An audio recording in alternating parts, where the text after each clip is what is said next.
Hello నమస్తే, నేను Ashok. Welcome to ప్రజా చైతన్యం. ఏపీ రాజకీయాలన్నీ కూడా కొత్త కొత్త చర్చలకు, కొత్త కొత్త ప్రశ్నలకు దారితీస్తూ ఉన్నాయి. కూటమి సర్కార్ హామీలు కావచ్చు, అమలు చేసేటువంటి పద్ధతులు కావచ్చు, ఇవన్నీ కూడా ప్రస్తుతం జరిగే పరిస్థితి లేదంటూ కూడా మాట్లాడుతూ వస్తున్నారు. ఇక దాంతోపాటు కేంద్ర బడ్జెట్కి సంబంధించి ఎలక్షన్స్లో కూడా రాష్ట్రానికి రావాల్సినటువంటి సరైన వాటాలు కూడా రాలేదని చెప్తున్నారు. ఏపీ తాజా రాజకీయ పరిణామాలపైన ఈరోజు ఇంటర్వ్యూలో మాట్లాడదాం. ఇంటర్వ్యూలో నాతో పాటు పార్టిసిపేట్ చేస్తున్నారు కాంగ్రెస్ సీనియర్ నాయకులు, మాజీ మంత్రి శైలజానాథ్ గారు. శైలజానాథ్ గారు నమస్తే. నమస్తే.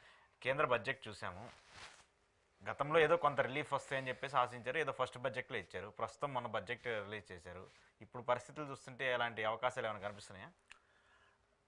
కనిపించడానికి ఏముంది, ఆల్రెడీ బడ్జెట్ ప్రవేశపెట్టారు కదా, ఇంకా కనిపించింది దాంట్లో వెతుక్కోవడమే. వెతుక్కుంటే దాంట్లో ఏంది లేదు.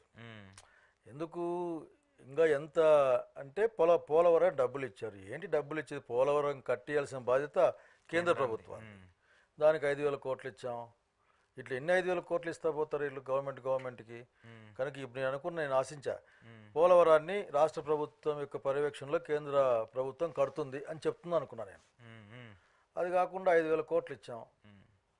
ఆ తర్వాత ఇంకో దానికి ఏదో 3,000 కోట్లు ఇచ్చాం. అమరావతి కానీ అప్పుడు గతంలో ఇచ్చారు, ఇప్పుడు అసలు అది కూడా 3,000 కోట్లు ఇచ్చాం. స్టీల్ ప్లాంట్కి ఇచ్చిన డబ్బుల్లో మొన్న ప్రకటించిన 11,000 చిల్లర్లో మేము బ్యాంకుల అప్పులు కట్టేస్తాం, మీద ఏదో వాడేస్తాం.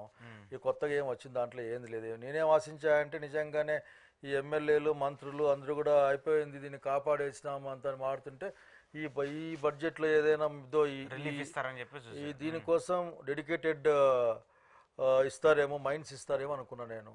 గవర్నమెంట్ ఏదో మైండ్స్ ఇవ్వాల్సింది, అది ఎవరు కొనేది కాదు కదా. అవన్నీ ఏమి లేవు. ఇంకా రాజధాని గురించి మీకు తెలియదు ఏం కాదు, అప్పులు ఎన్ని మాట్లాడినా అప్పులే అవి. అసలుకి నా పాయింట్ ఆఫ్ వ్యూలో నేను అనుకునేది ఏంటంటే, ఆ రోజున శివరామకృష్ణ కమిటీ వచ్చిన రోజున అందరూ ఒప్పుకున్నారు కదా, వీళ్ళంతా బహుశా బీజేపీ ఆపేస్తుందేమో అనుకున్నా నేను. అనుకుని ఒక రీథింకింగ్. నా డిమాండ్ ఈ మధ్య కొత్తగా అనిపిస్తుంది. మొన్న చూసిన తర్వాత గుంతలు నీళ్ళని చూసిన తర్వాత మళ్ళీ రీథింక్ చేయాలనిపిస్తుంది. ఏమిటి రీథింక్ చేయాలి వీళ్ళు చేసి ఒకసారి రాష్ట్ర ప్రజల అభిప్రాయం అడగండి. వివిధ ప్రాంతాల్లో లేదంటే ఒక రెఫరెండం లాంటిది పెట్టండి. ఏ ప్రాంతంలో పెడతాం ఆ ప్రాంతంలో పెడదాం. రాయలసీమ హక్కుదారులం మేమే కదా, రాయలసీమ వాళ్ళం హక్కుదారులం. మేము మాకు డిమాండ్ చేసే అధికారం ఉంది, అడిగే హక్కు మాకుంది. మీరు మాతేం మాట చెప్పకుండా మీరు ఎక్కడెక్కడో మాడుకున్నారు. బ్యూటిఫుల్ విశాఖపట్నాన్ని ఇంకా డెవలప్ చేయండి, డబ్బులు ఖర్చు పెట్టి ఒక న్యూయార్క్ సిటీ లాగా డెవలప్ చేయండి. ఎక్కడ రాజధాని ఉంటే బాగుంటుంది, జనాలు ఉంటే అక్కడ పెట్టండి. ఎవరు వద్దన్నారు? వద్దన్నామా? అట్లాగే లేని ప్రాంతానికి రెండవ రాజధాని లాంటిది ఇవ్వండి, లేకుంటే మన కర్ణాటకలాగా ఇవ్వండి.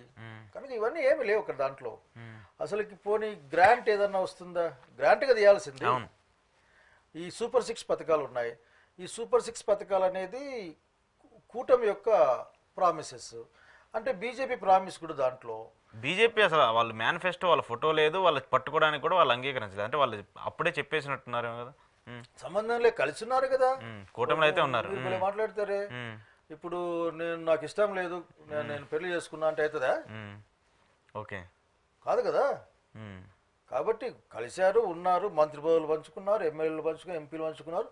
తెలుగుదేశం పార్టీ ఎంపీలు అందరూ కూడా ఆఖరికి నరేంద్ర మోడీ, సర్దార్ వల్లభాయ్ పటేల్ అని చంద్రబాబు నాయుడు గారు పొగిడే నేపథ్యంలో సపోర్ట్ చేస్తూ ఉన్నారు.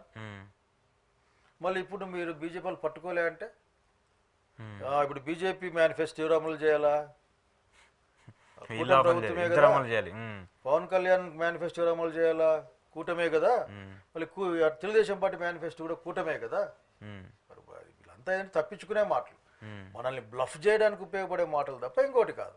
ఇప్పుడు ఏం చేయాలి? వీళ్ళు ముగ్గురు కలిసి కూర్చొని నరేంద్ర మోడీతో ఇదో ఈ సూపర్ 6 మర్యాద పోతుంది, మనకి అమలు చేయలేకపోతా ఉన్నాం. మేము అప్పుడు సత్యదూరమైన మాటలు మాట్లాడి వాగ్దానాలు చేసినాం. ఆ రోజున మీరు 50,000 కోట్లు 47,000 కోట్లు డబ్బులు ఇస్తే మీ పేరు మీదే మీ బొమ్మ వేసి, ఈ మధ్య బీజేపీలో కొత్త మాట, మోడీ బొమ్మ లేదా, మోడీ బొమ్మ లేదా ఇచ్చి మోడీ బొమ్మ వేసి, బాబు గారి బొమ్మ వేసి, పవన్ కళ్యాణ్ బొమ్మ వేసి, పురంధేశ్వర్ గారి బొమ్మ వేస్తే ఇచ్చి వాళ్ళ ఇష్టం, వాళ్ళ పార్టీ ఇష్టం వేసి పంచమను. ఎవరో తిన్నారు. అవి లేకుండా దృష్టి గలది దీర్ఘవాయువులాగా ఏదంతా ఇది ఆడ ఏం లేదు. ఆంధ్రప్రదేశ్ రాష్ట్రానికి ప్రత్యేకంగా వచ్చింది లేదు. వస్తుందా? అసలు హోప్ ఉందా? లేదే కదా, అయిపోయింది. ఇంకా మళ్ళీ అంటే ఏమన్నా దాంట్లో మళ్ళీ యాక్సెసరీ దాని ఇంకో బడ్జెట్ ఇస్తారు అక్కడ. దాన్ని ఏమంటారు అంటే పేరు మంచి పేరు ఉంటుంది, అన్నెసరీ ఏదో ఉంటుంది. ఓకే, అన్నెసరీ బడ్జెట్, అది నెసరీ అన్నెసరీ ఉంటుంది. దాంట్లో కూడా వెళ్ళేం బెటరు. వీళ్ళు బహుశా వీళ్ళు పోయి అడిగితే గట్టిగా వీళ్ళు అడిగితే ఎందుకు అడిగితే చేస్తారైతే కొద్దిగా వస్తుంది తెలియదు. మరి రాజధాని లేదు, విశాఖపట్నం ఉక్కు ఫ్యాక్టరీ లేదు, రాయలసీమకు దిక్కే లేదు, రాయలసీమ ప్రత్యేక ప్యాకేజీ లేదు, మరి ఏమీ లేకుండా ఇంక ఏం తెచ్చింది ఏంది ఆ పన్నుల్లో వాటా. అది ఎవరున్నా వస్తుంది, ఏం చేసినా వస్తుంది లెక్కల ప్రకారం. గవర్నమెంట్ పరిధిలో ఏముంటే వస్తాయి కదా, అది పన్నుల వాటా కదా. మరి పన్నుల వాట తెచ్చి మేము డబ్బులు తెచ్చినాం అనుకుంటే ఎట్లా? ఇప్పుడు పథకాలకి సార్, పథకాలు ప్రధానంగా వాళ్ళు జగన్మోహన్ రెడ్డి ఎంతో కొంత 100% ఫుల్ఫిల్ చేసుకుంటూ వచ్చారు, వీళ్ళు చేయలేదు. సో ఇప్పుడు వీళ్ళు ఇవ్వకపోవడం వల్ల ఆ వాల్యూ తెలుస్తుంది అనుకోవచ్చా జనాలకి? డెఫినెట్గా ఒక సౌకర్యం పొందిన వాళ్ళు ఆ సౌకర్యం లేకుండా పోతే అర్థమవుద్ది కదా. కొద్ది రోజులు ఫ్యాన్ మెయిల్లో ఊరికే ఉండొచ్చు, ఇలా తర్వాత అట్లా ఉండదు కదా. ఆ తర్వాత ఖచ్చితంగా ఆకలేస్తుంది. ఎంతసేపు హీరో పేరు చెప్పి సినిమాలు ముందు ఎగిరినా ఇంటికి వచ్చినాక ఆకలేస్తుంది కదా. కడుపు అయితే నిండాలి కదా, అన్నం అయితే అన్నం పెట్టాల్సిందే కదా. అన్నము మాలాగా రాగి ముద్దో ఏదో తినాల్సిందే కదా. మరి జనానికి అర్థమవుతుంది. నేను చూస్తూ ఉన్నాను, విలేజెస్లో కూడా చూస్తూ ఉన్నాను. అంటే అప్పుడు సరే good or bad that is not my discussion, people will discuss that. కాకపోతే ఆ రోజున వాళ్ళ కోసం పనిచేసే మనుషులు ఉన్నారు. మంచిగా పనిచేస్తారా లేకపోతే చెడుగా పనిచేస్తారా, మంచి పనిచేసే మనుషులు ఉన్నారు. ఈ దాని ఏమంటారు రేషన్ అంతా ఇంటి దగ్గర పోయేది, వాలంటీర్ల ద్వారా లేదంటే వాళ్ళ ద్వారా ఇంటికి పంపించేవాళ్ళు, పోయేది మొత్తం మీద. పెన్షన్లు కూడా ఇంటికి వెళ్ళించేవాళ్ళు. సో ఖచ్చితంగా అది జనాలు ఆలోచిస్తారు కదా. ఆలోచన ఎట్లా ఉంటారు? 100% ఆలోచిస్తారు. ముసలి వాళ్ళు వృద్ధులు వాళ్ళు వెళ్ళి ఆఫీసుల దగ్గర నుంచొని ఇబ్బంది పడే పరిస్థితులు అయితే లేవు గత 5 ఏళ్లలో. ఆలోచిస్తూ ఉన్నారు. ఆ తర్వాత నేను ఇప్పుడు సచివాలయ వ్యవస్థ ఉంది. నేను సచివాలయ వ్యవస్థలో నేను అనుకునేది ఏంటంటే, ఆ రోజు అనుకునేది అప్పట్లో నేను పీసీ ప్రెసిడెంట్ ఉన్నప్పుడు అంటే ఈ సచివాలయ వ్యవస్థ ఇట్స్ గుడ్ కాదు, దీన్ని సర్పంచ్కి పెట్టుకొని అనుసంధానించాలి, అటాచ్ చేసి. ఎందుకంటే సర్పంచ్ అనేవాడు అక్కడ లోకల్ ఎన్నుకోబడ్డవాడు. ఈ గ్రామీణ గాంధీ కోయిన గ్రామ రాష్ట్రాలు అంటే అతను యాక్టివ్గా ఉండాలి. సో ఇచ్చి చేస్తే మంచిది. అది సో సంథింగ్ మేము ఇంకో సమానం చెప్తాం పోనే మాట కాకుండా ఆ గ్రామానికి సమానం చెప్పేదమ్మా. అన్ని వ్యవస్థలని కూడా గ్రామానికి సమానం చెప్పాలని కోరుకుంటాం. టీచర్లు కావచ్చు, హెల్త్ కావచ్చు, ఇవన్నీ కావచ్చు కూడా. సో ఇట్లా జనాలు దే ఆర్ ఫీలింగ్ దట్, అనుమానం ఏం లేదు. ఈ రోజున జనాలు after 6-7 months they are feeling what they are lost. ఏంటి సార్ కాంగ్రెస్ పార్టీ పరిస్థితి? ఇప్పుడు షర్మిల గారికి సంబంధించి కావచ్చు, కొన్ని విధానాలు, కొంతమంది విజయసాయి రెడ్డి గారు వీళ్ళ పరిస్థితి, ఇవన్నీ కూడా చర్చలు జరుగుతున్నాయి కదా. ఏంటి ఆ పార్టీ పరిస్థితి? మీరు కూడా ఆ పార్టీకి సంబంధించి ఒక పిసిసి ప్రెసిడెంట్గా చేసి వచ్చారు కాబట్టి. అంటే విజయసాయి రెడ్డి గారి ఎపిసోడు నేను దాన్ని ఏమి పెద్ద సీరియస్గా అనుకోలేదు. వాళ్ళు బాగా కావాల్సిన వాళ్ళు, కావాల్సిన ఫ్యామిలీ. పైగా రాజీనామా నేపథ్యంలో విజయసాయి రెడ్డి గారు కలిసి ఉండొచ్చు, కలిసి చెప్పిండొచ్చు పాలిటిక్స్ మానేసినాను లేకపోతే భవిష్యత్తులో పని చేస్తున్నాను అని చెప్పిండొచ్చు. అంతేగా విజయసాయి రెడ్డి గారు కాంగ్రెస్ పార్టీకి వచ్చి చేరుతారు నేను అనుకోవడం లేదు. ఆయన చేరతారా? ఒకటి. రెండవది బహుశా రాజకీయాలు కూడా మాట్లాడినా అనుకోవడం లేదు నేను. అంటే 3 గంటలు మీటింగ్ జరిగితే 3 నిమిషాలు కూడా రాజకీయాలు మాట్లాడుకుని ఉంటారా? ఇది క్యాజువల్గా మాడుకోవచ్చు, అది ఎట్లుంది ఇది ఎట్లుంది మాడుకోవచ్చు. నేనే చాలా మంది కలుస్తుంటాను, ఎట్లుందన్నా మీ ఊరు అంటాం కదా, మీ ఊర్లో చెప్తారు, వింటాం, వినుకుంటే ఉన్నాం కదా. వాళ్ళు ప్రతి వచ్చి అంటాం ఎట్లుందన్నా అని, అతను కూడా అతను చెప్తాడు. So that is not the issue. మాట్లాడుకునేకుంటే ఇప్పుడు రాజకీయాలు ప్రధాన అంశం కదా జీవితంలో, అందువల్ల రాజకీయ కుటుంబం కాబట్టి మాట్లాడింటారు. దానివల్ల ఏం చేంజ్ ఓవర్స్ అనుకోవడం లేదు, అంత పెద్ద గణనీయమైన మార్పులు, గుర్తించదగ్గ మార్పులు వస్తాయి అనుకోవడం లేదు. అక్కడ బీజేపీయే అంతంత మాత్రం విత్ సపోర్ట్స్తో గవర్నెన్స్ వచ్చింది సార్. ఇప్పుడు ఇక్కడ స్టేట్లో మీరు ఒక పార్టీని బిల్డ్ చేయాలని చూసారు, కొన్ని విభేదాలనో లేదంటే కొన్ని ఇబ్బందుల వల్ల మీరు దాన్ని ఫుల్ఫిల్ చేయలేకపోయారు. కానీ ఇప్పుడున్న పరిస్థితుల్లో షర్మిల దాన్ని కంటిన్యూ చేస్తుంది అనుకోవచ్చా? నేను షర్మిల చిన్న అమ్మాయి అనకూడదు, మా పిసిసి ప్రెసిడెంట్ గారు తగినంత అనుభవం కూడా ఉంది. ఎందుకంటే ఇక్కడ ఒక తెలంగాణలో ఒక పార్టీ సొంతంగా పార్టీ నడిపించిన అనుభవం కూడా ఉంది. అట్లాగే వాళ్ళ నాన్న యొక్క పేరు కూడా, మా నాయకుడు రాజశేఖర రెడ్డి గారి పేరు కూడా అమ్మాయి పిసిసి ప్రెసిడెంట్ గారితో ఉంటుంది. కొత్త తరం కదా, కొత్త ఆలోచనలు, కొత్త మోడ్ ఆఫ్ ఆపరేటర్స్ అంతా ఉంటుంది. సో ఏదైతే సెక్యులర్ భావజాలాన్ని అట్లాగే ఎన్డీఏ యొక్క భావజాలానికి వ్యతిరేకంగాను, భావజాలానికి లేకపోతే ఆ 100 రూపాయలు ఇలా 1000 రూపాయలు ఇట్లాంటి కదా, ఆ భావజాలానికే వ్యతిరేకంగా నిలబడి పనిచేయాలని కోరుకుంటున్నా. బహుశా కమిటీలు కూడా వేసుకుంది మా పిసిసి ప్రెసిడెంట్ గారు. కొత్త వాళ్ళు ఎక్కువ ఉన్నారు, పాత వాళ్ళు దాంట్లో ఉన్నారు. But to take the advice of seniors and కొత్త వాళ్ళని ట్రైన్ చేసుకుని ముందుకు పోతే it waits only 6 months elections కాబట్టి this is not right time to talk all those things. అంటే స్వరం మారింది కదా సీనియర్లు కాంగ్రెస్ పార్టీలో ఉన్నప్పుడు హర్ష కుమార్ గారు కావచ్చు, లేదంటే కొంతమంది చింతామోహన్ గారు కావచ్చు, వీళ్ళందరూ కానీ ఇప్పుడు ఒక్కొక్కరు ఒక విధంగా ఫీల్ అవుతారు, ఒక్కొక్కరు విధంగా మాట్లాడతారు. బట్ అందరి యొక్క కోరిక ఇద్దరిని కలిపి కోఆర్డినేట్ చేసుకుని పొమ్మని అయింటది, వాళ్ళైనా వీళ్ళైనా అయింటది. సో ఐ హోప్ దట్ ఎందుకంటే కాంగ్రెస్ పార్టీలో ఒక సిస్టమ్ ఉంటుంది. దిస్ ఇస్ ఏఐసిసి ప్రెసిడెంట్ గారు, వారి తరఫున ఇన్ఛార్జ్ జనరల్ సెక్రటరీస్, వారి కింద మళ్ళీ సెక్రటరీస్, మళ్ళీ ఒక political affairs committee, coordination committee, మళ్ళీ అంతా కలిసి కూర్చోమా. So let I hope everybody work there. కానీ కాబట్టి కొత్తగా వచ్చిన వాళ్ళకి మనం కొద్దిగా దారి స్పేస్ చేయాల్సిన అవసరం ఉంది. వాళ్ళు సలహాలు అడిగితే మన అనుభవాన్ని ఏమైనా వాళ్ళతో షేర్ చేయొచ్చు. అంటే కొంతమంది సీనియర్లు అందరూ కూడా మళ్ళీ ఇక్కడ ప్రతిపక్షంలో ఉన్నటువంటి వైసీపీతో ఉంటే బాగుండేది, ఎందుకంటే రాజశేఖర రెడ్డి గారు లెగసీని ఆయన కంటిన్యూ చేసుకుంటూ వచ్చారు. పర్టికులర్ విభేదాలు కూడా ఏం లేవు కదా, సో అలాంటిది ఎందుకు మనం చూడకూడదు అని చెప్పేసి కొంతమంది సీనియర్లు అట్లా కాదు. కానీ దానికి 10 సంవత్సరాలు ఎమ్మెల్యేగా 10 సంవత్సరాలు ఉన్నాం, 10 సంవత్సరాలు పార్టీని. ఇప్పుడు చెప్పాను కొత్త జనరేషన్ పదం చూసారా? ఈ కొత్త జనరేషన్ మా కాన్స్టిట్యున్సీలో కూడా ఉంది, మా ప్రాంతాల్లో మీకు కూడా మీ మీద చాలా ప్రెజర్స్ ఉన్నాయి కదా, రాష్ట్రం మొత్తం మీద ఉంది. సో ఇంతకుముందు మనం ఇట్లా కోపంగా చూస్తేనో లేక ఒక మాటతోనో ఆగిపోయేవాళ్ళు. ఇప్పుడు అట్లా లేరు, కూర్చొన్నా మాట్లాడదామంటారు. ఎందుకంటే భయపడని జనరేషన్ వచ్చింది మన కళ్ళ ముందుకి. So they are asking. మా ఫాదర్ మీతో 20 ఏళ్ళుగా ఉన్నాడు, 25 ఏళ్ళుగా ఉన్నాడు మీ ఫాదర్. సర్వం అసలు నీ కోసం పోగొట్టాడు. నేను బెంగళూరులో ఐటీ ఉద్యోగం చేస్తున్నా. ఇప్పటికి నువ్వు అంటే ప్రేమ గౌరవం ఉంది, నీ మాట కాదని పోయేవాళ్ళం కాదు. కానీ మనిషి ఆలోచించాను అందరి గురించి. ఏం ఆలోచిస్తావు? నేను రాహుల్ గాంధీ ఇష్టపడతాను, నేను Rahul Gandhi I love him అని చెప్తాను. ఎవరు చెప్పలేదు. మనకు పిల్లలు అన్నాడు ఏమన్నా అంటే, ఎవరు వద్దన్నారు? చిరంజీవి ఫేవరెట్, చిరంజీవి కటోలు దండలేస్తా అంటే మా ఆయన చెప్పినాడు. రాహుల్ గాంధీ ఫేవరెట్, నువ్వు పెట్టుకో, ఎవరో దాని వద్దనమా? మేము కూడా మాకు రాహుల్ గాంధీ ఇష్టం, నీకే కాదు. నువ్వు చెప్పి మాకు రాహుల్ గాంధీ మాకు గొప్పగా కనిపిస్తాడు. కాబట్టి భారత్ జోడో యాత్ర వచ్చినప్పుడు కూడా మేము అందరూ మా తల నేను కూడా డబ్బులు పంపించాం మా నాయనకి, దానికి ఏదో అన్న సాయం అన్న చేసుకొని చేసి చెప్పాము. కానీ మాకు అభ్యంతరం లేదు, కానీ మన గురించి ఆలోచించన్నా అని చెప్పి వాళ్ళు తయారయ్యారు. ఇది రాష్ట్ర వ్యాప్తంగా తయారయ్యారు చాలా మందికి. ఎందుకంటే మీలాంటి సీనియర్ నేతలందరూ ఇంకా ఉన్నారు కదా, రాజకీయం ఆ బ్లడ్ లో ఉంటది కదా. రాష్ట్ర వ్యాప్తంగా కూడా పిల్లలు కాబట్టి ఇప్పుడు 40s వచ్చే పిల్లల దగ్గర ఆ ప్రశ్న 35-40 ప్రశ్న వస్తారు, దాన్ని వింటా ఉన్నాం. ఇంత ముందులాగా తోసిపుచ్చడం లేకపోతే ఇంతకుముందు ఒక మాటతో దాన్ని వాడికి ఆపేసేవాళ్ళు. ఏముందులే అబ్బా అని కూడా అనేవాడిని, నేనైతే అనేవాడిని, అంతే ఏం మాట్లాడతారు అనేవాడిని, అయిపోయాను. సో ఇప్పుడు కొద్దిగా కనుక ఈ ప్రజెంట్ సర్కమ్స్టెన్సెస్లో వినేది మొదలుపెట్టినాం. సో వినేది మొదలుపెట్టిన తర్వాత డెఫినెట్గా ఇంకా అనేక అంశాలు చెప్తారు వాళ్ళు, ఇట్లా చేసి అట్లా చేసి. ఇంకా అవన్నీ కాదు, అవన్నీ నేను విషయం బలంగా నమ్ముతాను. అది మంచిగా అనుకున్నా చెడ్డగా అనుకున్నా నేను చేయగలిగింది ఏం లేదు. ఒక నిర్ణయం జరిగితే ఆ నిర్ణయాన్ని ఇంప్లిమెంట్ చేసే వాళ్ళ దగ్గర ఎక్కువ తప్పు ఉండొచ్చు, కానీ ఆ నిర్ణయాన్ని చేసినప్పుడు దాంట్లో బాధ్యత అందరిది ఉంటుంది. దాంట్లో మనం మాట్లాడకపోయినా మన షేర్ మనకు వస్తుంది డెఫినెట్గా. సో మనం ఆ షేర్ని మనం దాంట్లో మన అభిప్రాయం చెప్పడం అన్నది స్పీడ్కి నష్టం ఇస్తే మనం అభిప్రాయం అడగకుండా చెప్పకపోవడమే కరెక్ట్. అడగకుంటే చెప్పకూడదు, అడిగితే చెప్పాలి. సో అయితే మీకుంది మళ్ళీ పొలిటికల్ యాక్టివ్నెస్ అయ్యి మీ వాళ్ళని మీరు సంరక్షించుకోవాలని ఉంది.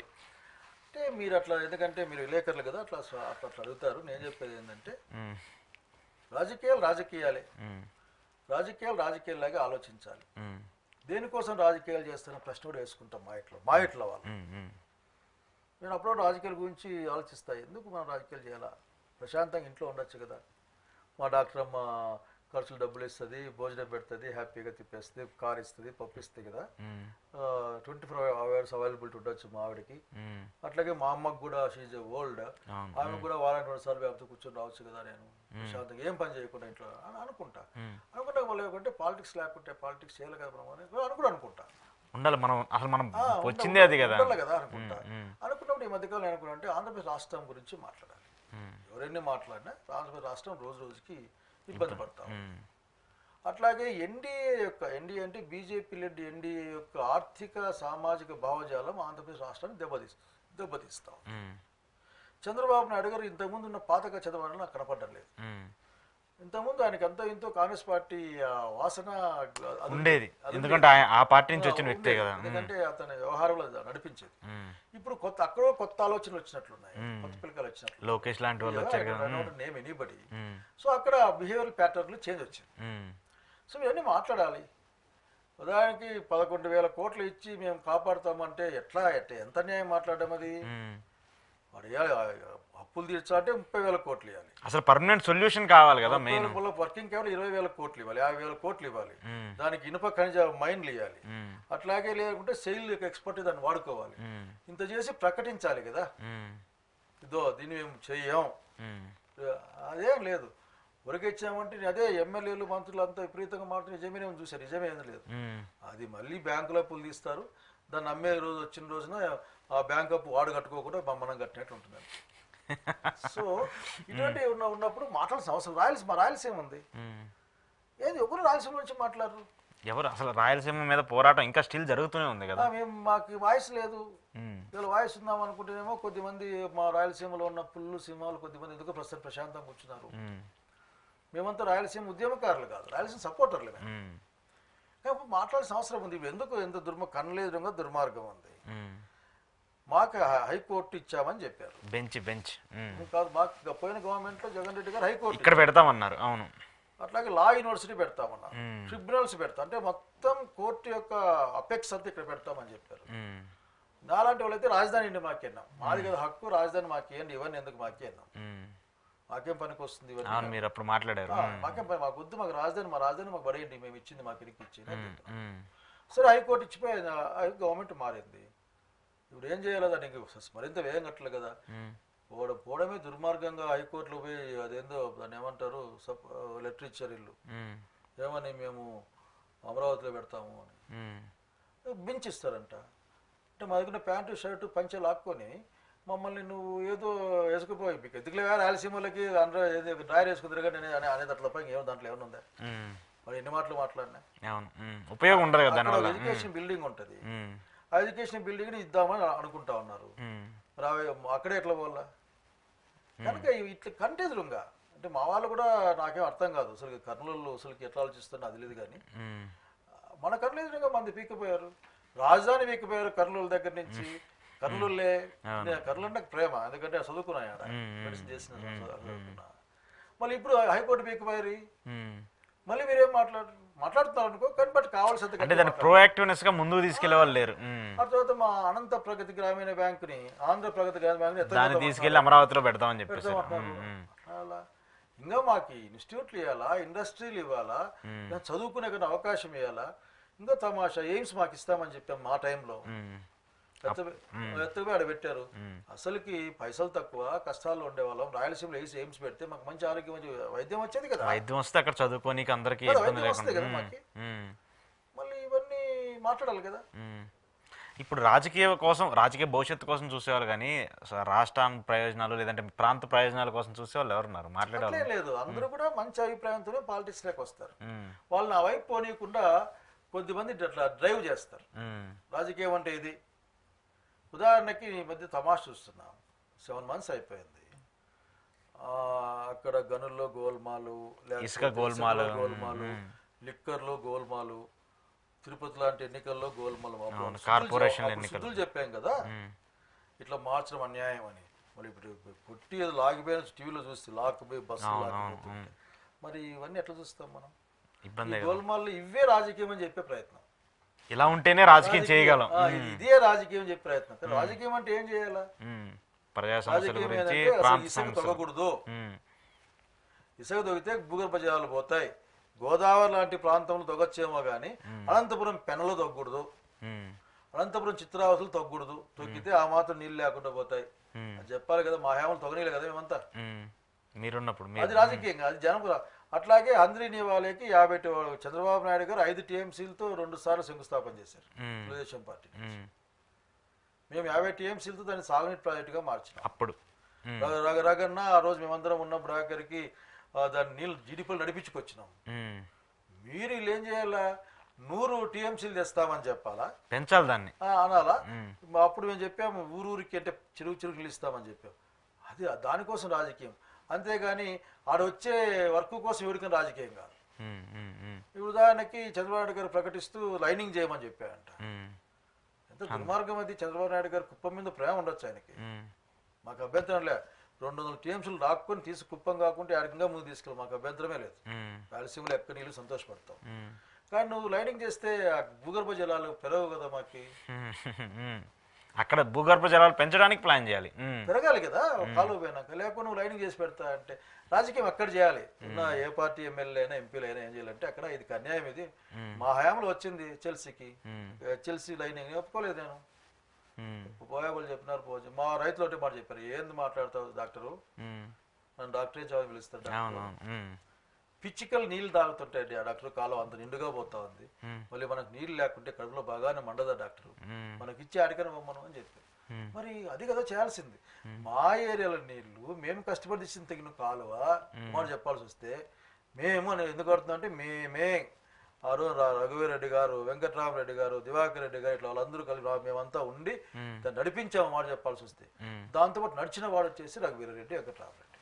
ఏ మాటకి ఆ మాట చెప్పు. మరి బాధ ఉండదా మాకి?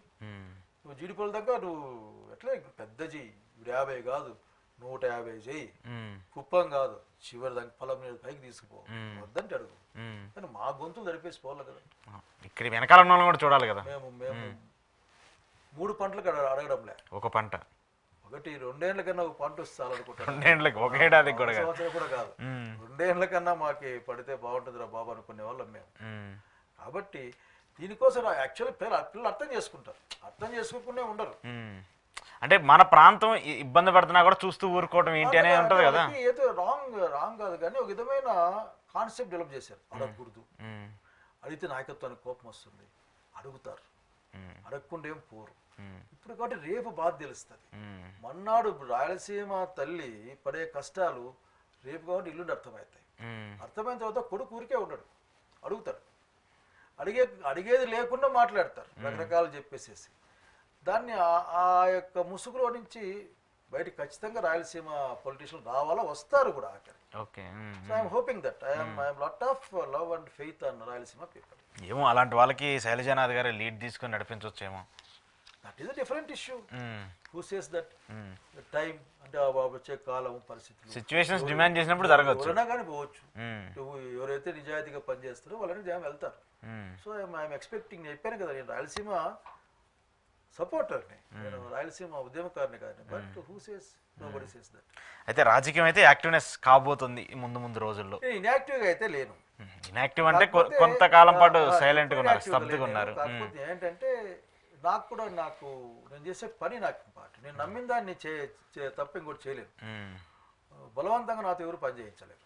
నేను నమ్మిన దాన్ని చేస్తాను. నమ్మిన పని నాకు ఇస్తే మరింత గట్టిగా చేస్తాను. దానికి వయస్సు కానీ ఆరోగ్యం కానీ ఏది అడ్డం కాదు. ఆ విధంగానే రాష్ట్ర వ్యాప్తంగా పైనుంచి కింది వరకు కూడా నాతో ఇప్పుడు కూడా సేల్ అయ్యే వాళ్ళు, క్రికెట్లో ఉండేవాళ్ళు. అందుకోసం మీ నియోజకవర్గంలో మిమ్మల్ని మళ్ళీ యాక్టివ్ కావాలని అడుగుతున్నారు, ప్రెజర్స్ వస్తున్నాయి కూడా. అంటే నియోజకవర్గంలో ఏంటంటే నియోజకవర్గం అంటే చాలా ప్రేమ. వాళ్ళు ప్రేమకు నా పట్ల కొదవేం లేదు. ఇట్లా చేయకపోవచ్చు కానీ they are really loves me. ఎందుకంటే ఏదో అవసరం వచ్చినా రియాక్ట్ అవుతాను. ఒక్కోసారి నేను డాక్టర్ని కదా, అవసరం విసుగు వస్తుంది అయితే అన్నప్పుడు కూడా అతను కోపడిని అతను మాట ఇస్తే చేస్తాడు, ఆ నమ్మకం ఉంది. అవసరం వస్తే వస్తాడు అనే నమ్మకం. సో ఈ 2 నమ్మకాలతో ఉంటాయి. పైగా సరే ఆ రోజున్న గవర్నమెంట్లో కిరణ్ కుమార్ రెడ్డి గారు గుర్తు తెచ్చుకుంటా ఉన్నా. ఆ రోజున గవర్నమెంట్లో విపరీతమైన ఫండ్స్ కదా మాకు, రోడ్లు, మంత్రిగా ఉండి మీరు అన్ని చేయాల్సినవి చేసుకుంటూ వచ్చారు. నేను మంత్రిగా ఉన్న ఎడ్యుకేషన్లో మొత్తం కస్తూరిబా స్కూల్స్, అట్లాగే సహమంత్రితో కలిపి మోడల్ స్కూల్స్, ఇట్లా రకరకాలుగా బిల్డ్ చేశాం కదా. మేము అనంతపురం టౌన్లో ఆర్ట్స్ కాలేజ్ కట్టినా, హాస్టల్ కట్టినా, లేకపోతే అంబేద్కర్ కట్టినా, గెస్ట్ హౌస్ కట్టినా, ఇట్లాంటి చాలా పనులు చేసినా అప్పుడు కాంగ్రెస్ పార్టీలో. సో పీపుల్ ఆర్ వీళ్ళు చేస్తారని నమ్మకం, పలుకుతారని. సరే అంటే కష్టం వచ్చినప్పుడు ఓకే చెప్పుకోవచ్చు, పలుకుతారు అనే ఒక నమ్మకం. ఏదైనా కానీ మనము చిన్న వాడతామా గట్టి వాడతామా అన్నప్పటికీ పలుకుతారు. నాకు ఇంకొక అలవాటు కూడా ఉండేది, ఇప్పుడు కూడా ఉందనుకో అది. ఏంటంటే నువ్వు ఫోన్ నాకు వస్తే ఖచ్చితంగా నేను తిరిగి ఫోన్ చేస్తాను. ఎప్పుడో సమయంలో చూసుకుని అక్కడ డాక్టర్ అలవాటు అది.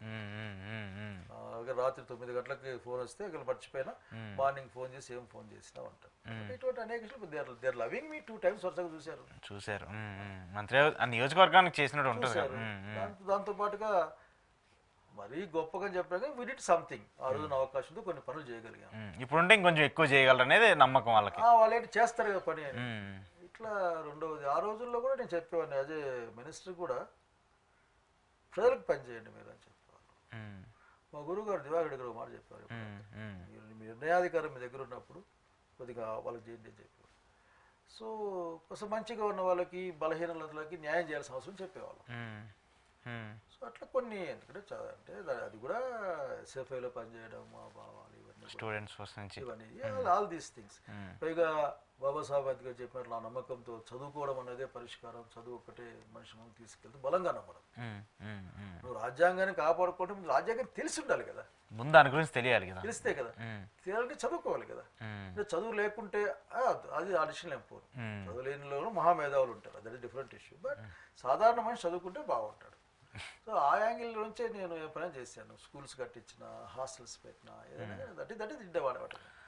I think that is my responsibility. ప్రజల దగ్గర ఉన్నంత. ఎందుకంటే గవర్నమెంట్ ఎడ్యుకేషన్లో ఇక్కడ మాట చెప్పుకుంటే నాకు మనసు బాగుండదు. గవర్నమెంట్ ఎడ్యుకేషన్లో ఎవరున్నారు అసలు? ఎవరు? గతంలో ఉన్నటువంటి ఇంగ్లీష్ మీడియానే తీసేసే పరిస్థితులకు వచ్చాయి ఇప్పుడు. ఇది గవర్నమెంట్ చేసే దుర్మార్గం ఆలోచన. ఫస్ట్ ఇంగ్లీష్ రీడర్ని పెట్టింది నేను నమ్మాను ఆ విషయాన్ని. అంటే ఆ డిస్క్రిమినేషన్ కనిపిస్తా ఉంది. ఒకవైపునేమో అతను చదువు చెప్తా ఉన్నాడు, అక్కడేమో A for apple, B for bat, A for aeroplane వాడు చెప్తాడు. మమ్మీ డాడీ బూటు షూస్కి వస్తాడు. ఈడేమో ఆఖరికి అమ్మ ఊ ఇల్లు. ఇక నేను తప్పని చెప్పడం, నువ్వు 100% మాతృభాషలో బోధన చేయి, బట్ ఇంగ్లీష్ లాంగ్వేజ్ నేర్పి. లాంగ్వేజ్ వస్తే ఏదైనా వస్తుంది. కాబట్టి ఒకటో క్లాస్కి నేను ఇంగ్లీష్ రీడర్ పెట్టాను. అట్లాగే నేను అప్పుడు సమైక్యాంధ్ర మూమెంట్, అప్పుడు కొన్ని పరిస్థితులు, తెలంగాణ కూడా నేను అనుకునేవాడిని ఎడ్యుకేషన్ ఎట్లా ఉండాలి. అసలుకి ఇంత వ్యత్యాసం ఉన్న ఎడ్యుకేషన్ సిస్టమ్ నుంచి నువ్వు క్వాలిటీని ఎట్లా ఎక్స్పెక్ట్ చేస్తావు? 2 లక్షలు 3 లక్షలు 4 లక్షలు పెట్టే ప్రైమరీ స్కూల్స్ ఒకవైపున, మా స్కూల్లో ఒకవైపు గవర్నమెంట్ స్కూల్స్, అక్కడేమో జీతాలకు భయపడే వాళ్ళు ఆ పక్కన, ఈ పక్కన భయం అంటే లేని వాళ్ళు, భయం లేకుండా ఆన్ టైం, భయం అంటే తెలియని వాళ్ళు ఈ పక్కన. ఇట్లా ఉన్నప్పుడు నేనేమనుకునేవారంటే అసలుకి నిజంగా మంచి అవకాశం వస్తే నాలాంటి వారికి అవకాశం వస్తే మార్పు చేయాలని ఉండే, దీన్ని మొత్తం మూసేయాలి. ఇవన్నిటిని అందరూ ఒకే చదువే, ప్రైవేట్కైనా గవర్నమెంట్కైనా ఒకే సిలబస్, ఒకే చదువు, వాళ్ళకన్నాయి వీళ్ళకన్నాయి, పేమెంట్ వాళ్ళకే ఇద్దాం, బట్ డబ్బుల పైన నియంత్రణ పెట్టుకుందాం. అంత గొడవ ఎందుకు? నేషనలైజ్ ఎడ్యుకేషన్, దీన్ని జాతీయం చేసేద్దాం. అన్నిటి ఒక చార్జ్ చేసే వాళ్ళు ఏమేమి సోషల్ సర్వీస్ ఏం చేయడం లేదు కదా, డబ్బులు తీసుకుని. డబ్బులే కాదు, ఆ డబ్బులు దోపిడీ దానికి అడ్డం కూడా ఉండదు, లెక్కలు కూడా ఉండవు. కాబట్టి పాపం అంతా మధ్యతరగతి కింద తరగతి వాళ్ళు అప్పులు చేసి ఆస్తులు చేసి తినకుండా వాళ్ళ పిల్లలు చదువుకుంటే బాగుండని చెప్పి వాళ్ళకి ఇస్తూ ఉంటారు. ఎడ్యుకేషన్ అనేది పెద్ద పెట్టుబడి కదా భారతదేశంలో, ముఖ్యంగా ఆంధ్రప్రదేశ్లో. కనుక మరి దాన్ని తీసేసి అనుకునేవాడిని, నేను తీసేయాలనుకునే, కరెక్ట్ కాదు ఇది. ఎట్లయితే బడి లేనివాడు వీడు పనికి పోవాలా. నేను ఒక అబ్బాయి అడిగాను, వాడికి 60% మార్కులు వచ్చాయి, 62 అయితే వచ్చాయి. సీటు కావాలని వచ్చినాడు, కొంచెం పెరిగింటే బాగుంటుంది కదా అన్న. అదేమో తెలుసా పిల్లోడు, సార్ నేను పొద్దున్నే పసలకు గడ్డేసి పసలది క్లీన్ చేసి వాటి నుంచి మా అమ్మ పెడితే సద్దన్నమో లేకపోతే ఉడకన్నం పెడితే చెట్టు తినేసి నడుచుకొని పోతాను సార్ బడికి. పోయి మళ్ళీ నేను సాయంత్రం వస్తే నేను ఫ్రీగా ఉంటాను సార్. నేను సాయంత్రం మళ్ళీ వచ్చి అన్ని పనులు చేసి చిన్న చిన్న పనులు చేసి నేను కసుగు కూడా ఉడుస్తాను సార్. కసుగు ఉడిచేసి నేను 7 గంటల నుంచి 9 దాకా చదువుకుంటాను సార్. 9 గంటలకు సైవాలు ఎవరు ఉంటారు సార్, మా ఊరంతా నిద్రపోతా ఉంటుంది. 9 గంటలకు నేను పడుకుంటాను సార్. మా అయ్యవాళ్ళు గొప్పతనం వల్ల నేను అని చెప్పాడు. మరి రైట్ కదా. ఇంకో అబ్బాయి ఏం చెప్పాయంటే, నాకు నిజంగా ఇవన్నీ ఎక్స్పెన్సెస్, నాకు ఈ ఫీ రియంబర్స్మెంట్ వాడు అడిగాను. ఇంజనీరింగ్ పిల్లలు ఒకటి ఎవరంటే, ఏం చెప్తారు సార్ మీరు చాలా గొప్పలు సార్, మీరు 100 ఎకరాల సీనా తోట ఉన్న వాడికి ఫీ రియంబర్స్మెంట్ ఇస్తుంది, వాడేమో ఇట్లా వంగే బైక్లో వస్తాడు ఇటుదంతా, నేనేమో ఆఖరికి నాకు ఫీ రియంబర్స్మెంట్ ఇస్తుంది, నేనేమో 5 మైళ్ళు నడిచి మళ్ళీ నువ్వు నన్ను అట్లా ఎట్లా ఎక్స్పెక్ట్ చేస్తావు సార్, మరి నాకు పాకెట్ మనీ ఇప్పియాలి కదా నువ్వు అన్నాడు. ఇది కరెక్టే కదా, not a small demand. Pocket money ఇప్పించాలి కదా. సో ఇంత డిస్క్రిమినేషన్ ఉండకూడదు అనుకునేవాడు నేను. ఎందుకంటే నేను గవర్నమెంట్ కాలేజ్ చూస్తాను. అవును అవును. ఇది 1వ క్లాస్ నుంచి మెడిసిన్ ఎండి వరకు నా అంతా గవర్నమెంట్. బాబాసాహెబ్ అంబేద్కర్, భారత రాజ్యాంగం, కాంగ్రెస్ పార్టీ. అవే మిమ్మల్ని ఎంత దూరం చూద్దాం. మరి మీరు అనుకున్న ఇంప్లిమెంటేషన్స్ ఏమో మళ్ళీ సక్సెస్ అయిపోయి ఏదంటే గవర్నమెంట్ ఎడ్యుకేషన్ అంటేనే రెసిడెన్షియల్ ఎడ్యుకేషన్గా మార్చాలి. పాసిబిలిటీ ఉంటుందా సార్? అవుతుందా? ఎందుకు పాసిబిలిటీ లేదు? ఎందుకు ఇక్కడ అసలు ప్రైవేట్ రంగ సంస్థలా కదా ఇప్పుడు మొత్తం ఇక్కడ రాష్ట్రాన్ని ప్రభుత్వాలనే నడిపించేటువంటి సిచ్యువేషన్స్కి వచ్చాయి కదా. డబ్బులు ఎక్కువైనాయి, డబ్బులకు లెక్కలేదు కదా. ఇప్పుడు మా చెల్లె వాళ్ళ పిల్లలు చదువుతుంటారు ప్రైవేట్లో, ఒకసారి అమ్మాయి ఫీజులు కట్టలేక విపరీతంగా బాధపడతారు. ఇద్దరు లెక్చరర్ వాళ్ళు ఏమంటే అన్నయ్య కొద్దిగా ఇబ్బంది ఉన్నాయా అంటే 5 సిస్టర్స్ ఎవరు ఆస్క్ వాళ్ళు, కానీ ఇద్దరు లెక్చరర్లు వాళ్ళు ఇబ్బంది పడుతుంటారు. చాలా కట్టాల్సి వస్తుంట వాళ్ళ దగ్గర. 3 lakhs 4 lakhs అడగలేక నేను ఇప్పుడు ఎందుకు వీలు కాదు. ఇది ఎవరు మనం వాడుకోవచ్చు విషయం. I want talk with that issue. ఏంటంటే మున్సిపల్ స్కూళ్ళు, పంచాయతీ స్కూళ్ళు, గవర్నమెంట్ స్కూళ్ళు, డిఫరెంట్ కార్పొరేషన్ల స్కూల్,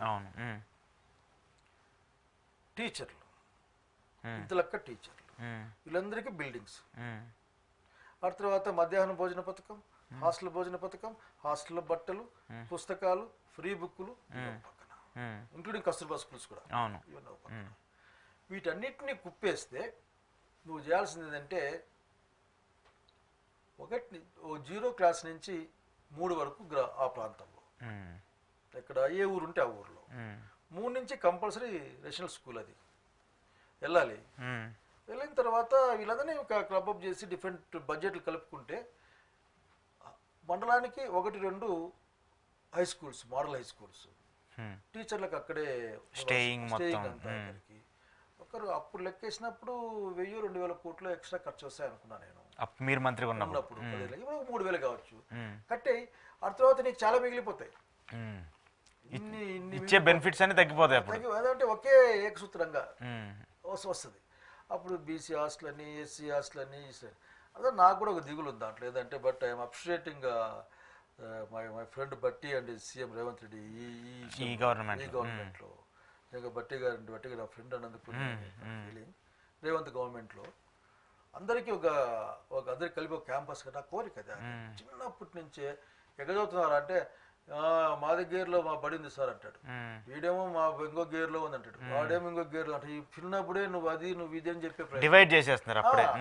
అట్లా కాదంతా కనుక ఒక వసుదైక కుటుంబాన్ని స్టార్ట్ చేయొచ్చు కదా.